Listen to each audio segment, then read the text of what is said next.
오늘 함께 묵상할 성경 말씀은 마태복음 12장 1절에서 18절 말씀입니다. 마태복음 12장 1절에서 18절 말씀입니다. 오늘은 2절 말씀을 읽겠습니다. 바리새인들이 보고 예수께 말하되 보시오, 당신의 제자들이 안식일에 하지 못할 일을 하나이다. 아멘.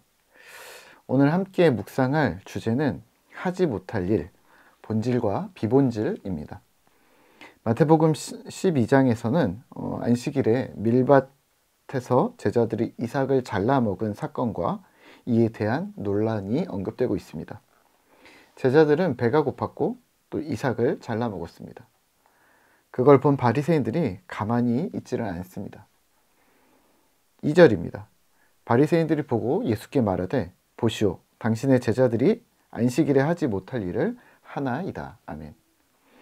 당시 바리새인들은 안식일에 할 일을 율법에 근거해서 구체적인 조항을 만들었습니다. 622개 정도의 조항으로 저희가 알고 있는데요. 인터넷에 검색해 보시면 나올 텐데 그 조항들이 모두 안 맞는 것은 아니고 매우 공감이 되는 부분도 있고 조금 애매한 것들도 있습니다만 옛날 법전, 규칙 이런 것들을 생각하시면 그냥 일반적인 것입니다. 그런데 옛날 그 당시에 목숨을 걸고 지켰던 그 법칙들이 오늘 2023년을 살아가는 오늘과는 거리가 있다는 것을 우리가 좀 누구나 다 아는 내용입니다. 안타까운 것은 그 당시 그 법칙들이 목숨을 걸고 지킬 사안이었는가 하는 문제인데요.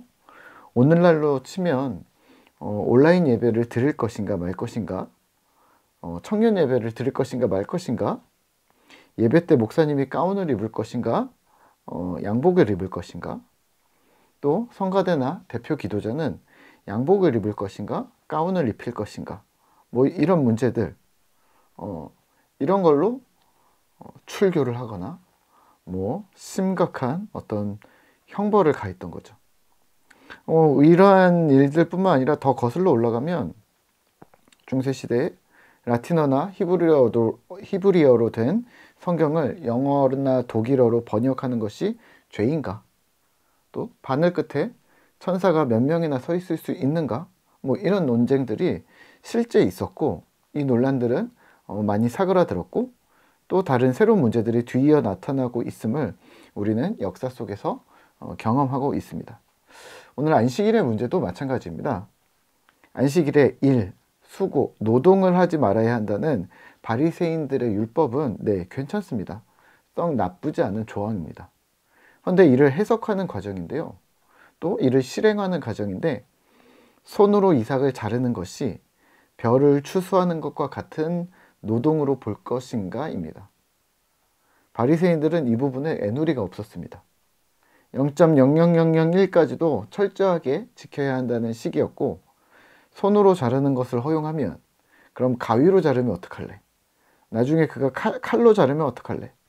아니면 또 손으로 옮길 정도? 모자에 점을 담을 정도? 한 돼? 혹은 소쿠리? 이런 하나를 허용하면 모두 무너진다는 논리였던 듯 싶습니다. 손으로 이삭을 잡아 뜯어 먹은 거겠죠. 뜯어 먹은 것은 먹은 게 문제가 아니라 이삭을 뜯는 행위를 추수하는 노동이라고 해석했던 것이죠. 질문 하나 드릴까요? 과연 이걸 지켜서 얻는 유익이 무엇일까요? 노동을 하지 말고 안식일을 지키자는 조항의 취지는 안식일을 지켜서 하나님을 기억하고 또 주님의 말씀대로 살기를 결심하자는 목표가 아니었을까요? 제자들을 율법으로 태클을 건 것은 지금 이 부분은 사랑이 아니라 매정입니다. 얄미울 정도로 쌀쌀맞고 인정이 없단 말입니다. 율법을 지키려는 게 아니라 누가 봐도 예수와 제자들을 싫어하는 것처럼 보입니다. 그러니까 지금 이렇게 말을 하는 거죠. 더 문제는 바리새인들의 전반적인 태도가 서민들 속에서 선생 노릇을 하면서 서민들을 사랑하는 마음이 없다는 것이 문제였습니다. 제자들에게 뿐만 아니라 모든 사람들에게 그런 식으로 대했다는 거죠. 그렇게 열심히 지킨 이 율법 조항들의 결과는 그걸 못 지켜낸 서민들은 피폐함, 상처, 좌절, 무력감 이런 것들이 다가왔었고요.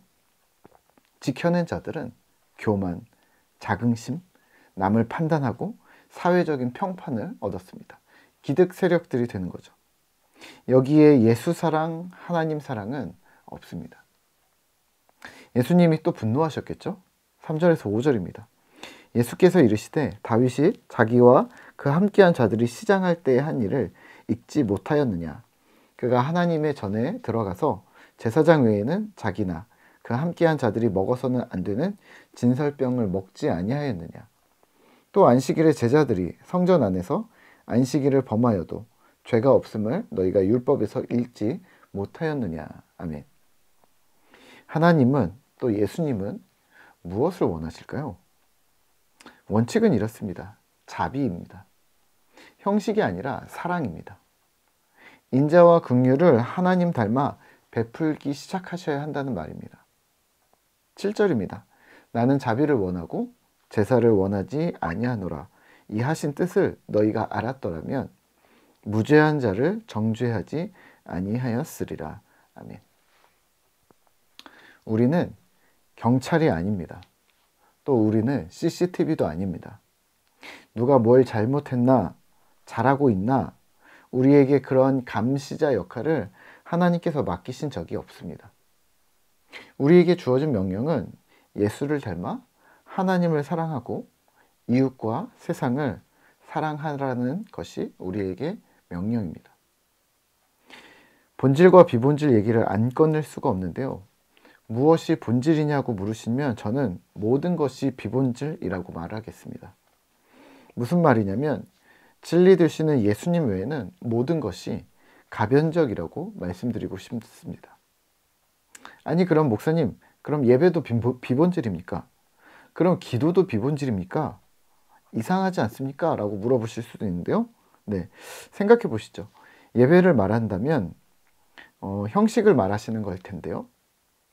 예배가 본질이라면 모든 교회의 예배 형태가 똑같아야 하지 않을까요?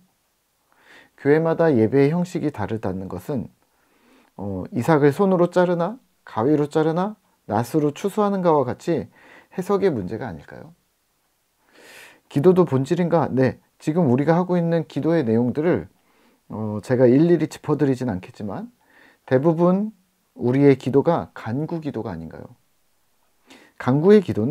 간구는 기도의 요소 중에 하나일 뿐이지, 한 영역일 뿐이지 열심히 간구를 해놓고 기도했다라고 말하기는 어렵습니다.